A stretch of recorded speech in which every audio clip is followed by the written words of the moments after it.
The Atlanta Falcons just lost, if you didn't know, but there's a lot of people out there, including myself, saying, did GM Terry Fontenot do enough before the trade deadline to help improve this roster to make this final run? And if you agree or disagree, if you say yes or no, it doesn't matter because the trade deadline has come and gone. But in this video, I'm going to tell you some potential free agent players that I believe could help this team out going forward. Now, there's 3 of these guys. Spoiler alert, 2 of these guys have the same name, but I think all 3 of these guys, when implemented in the team correctly, could help this organization get to new heights or a place they haven't been in several years. The first player is Patrick Peterson. Now, he is that cornerback for those who don't know. And like I said, most of these guys, you'll see a simple theme. They kind of help add depth to positions where we're starting to see injuries. We saw Mike Hughes kind of get injured. We saw D. Alford not really get injured, but we're seeing a little bit of injuries to that cornerback position.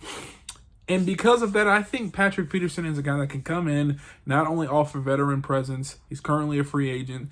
You don't have to sign him for a lot, but also he could be a guy that can play zone coverage. He was known to be kind of a man-in-your-face kind of guy, but I've seen him as the older he's gotten, he's progressed, and he's become a pretty decent corner in regards to covering, especially in this Raheem Morris, Jimmy Lake scheme. He's also really, really good at tackling. That's something that this team emphasizes. And for you to get a player of Patrick Peterson's level, Hall of Famer potentially for a free agent acquisition at the end of the year, that's something that I would definitely do. So that's something that, check, sign me up. Patrick Peterson's a guy that's still out there and was very productive in his time in the NFL. And I think he has a little bit left in the tank to bring to the Atlanta Falcons. Second guy is Shaq Leonard.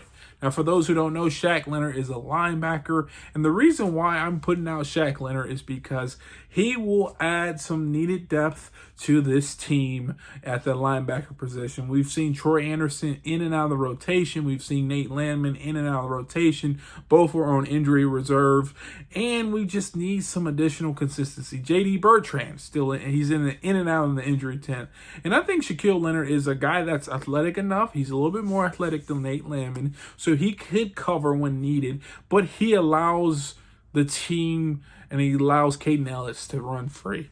And I think Shaq Leonard on the back end can make a lot of tackles, and I think he was Rookie of the Year, if I'm not questioned. You might, Defensive Rookie of the Year, you may have to quote me on that. But he is a guy that could get 10, 12, 14 tackles a game, and he can solidify that back end. And for, like I said, for him to be a free agent kind of value still out there, you can get him for very cheap, and he can get some guy that can add needed linebacker depth and give you a touch more athletic ability than your current Nate Landman that you have in there. Last guy is Shaq Lawson. Now, Shaq Lawson, a.k.a. Sack Daddy Shaq is what they call him, is a guy that can give you immediate edge rush pressure to the team right now.